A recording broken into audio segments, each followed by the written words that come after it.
Keto and crime, keto and crime. We uncover the grime on keto and crime. Keto and crime, keto and crime. Now is the time for keto and crime.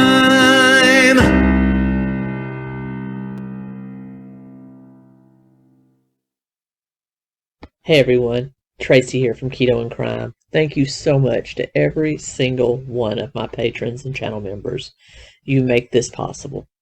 And you're one of the reasons I do this. And I thank you from the bottom of my heart. And if I haven't said it before, thank you. I'll sing it. Thank you. Thank you for hanging in there with me and letting me geek out, not making fun of me like a lot of other people do, because I like weird stuff about crime and dark history. Thanks, everyone. Hey, everyone. Welcome to Keto and Crime. I'm taking a little bit of a hiatus from working on the second round of videos for my Roman Catholicism study for our summer series.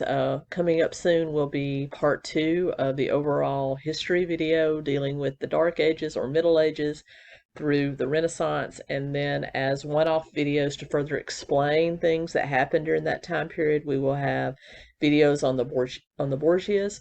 We will have video on the Reformation and Martin Luther, the Spanish Inquisition, King Henry VIII, and Bloody Mary Tudor. So all that is coming out in the next 2 to 3 weeks.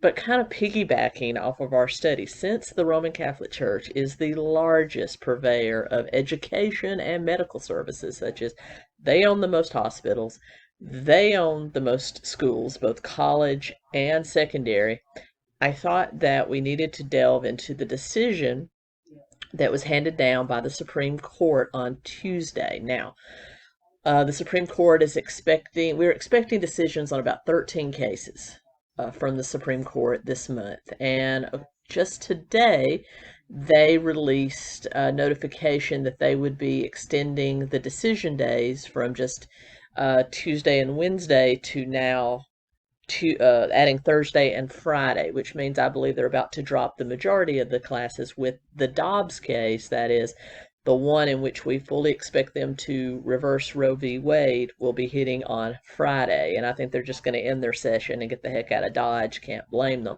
Not going to talk much about the Roe v. Wade case. I have mixed feelings as somebody that is 100% against abortion in general. Do no harm.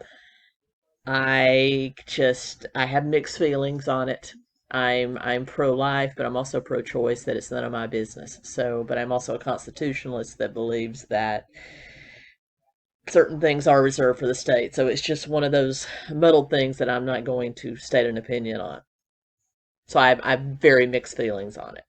But one that came down on Tuesday was a decision that was 6-3, basically right down party lines, more moderate to conservative banding together, and then more liberal banding together to dissent, was an issue in the state of Maine that allowed underserved areas, that is very rural areas, to now use taxpayer funds, vouchers, for private schools, regardless of whether those schools are parochial or religious. What had happened was a suit was brought basically trying to make it illegal to use those voucher programs for religious schools.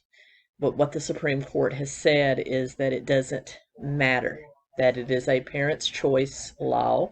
It's a parent's choice system. Now, these are underserved areas that don't have public schools or access to public schools or very low performing public schools.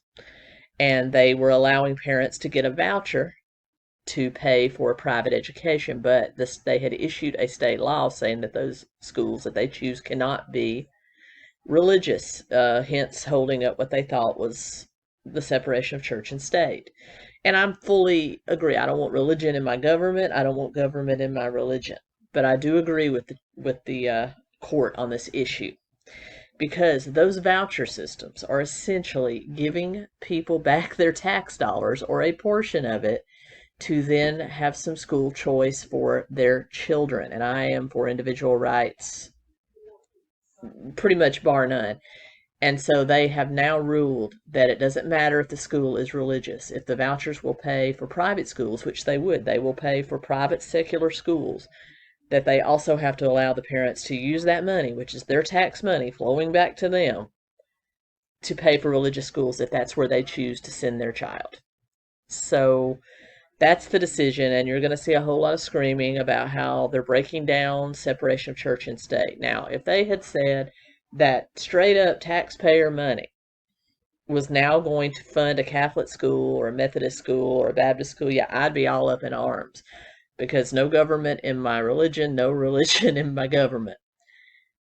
And I'd be all up in arms. But these are vouchers given back to parents that they can make the choice of where to send their students. And that is the basis for the majority opinion that it is unconstitutional or not constitutional to deny religious freedom, because they are initially, it'd be like, I kind of put it in the same category of when you get your tax refund.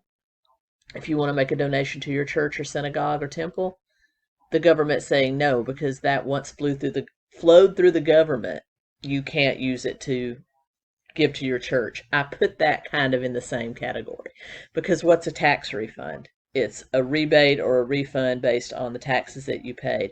This is the same thing, because they don't have access to adequate public schools. They have the option of taking these vouchers, which is a refund of the tax money you've paid to the state rather than the federal government or even a state income tax.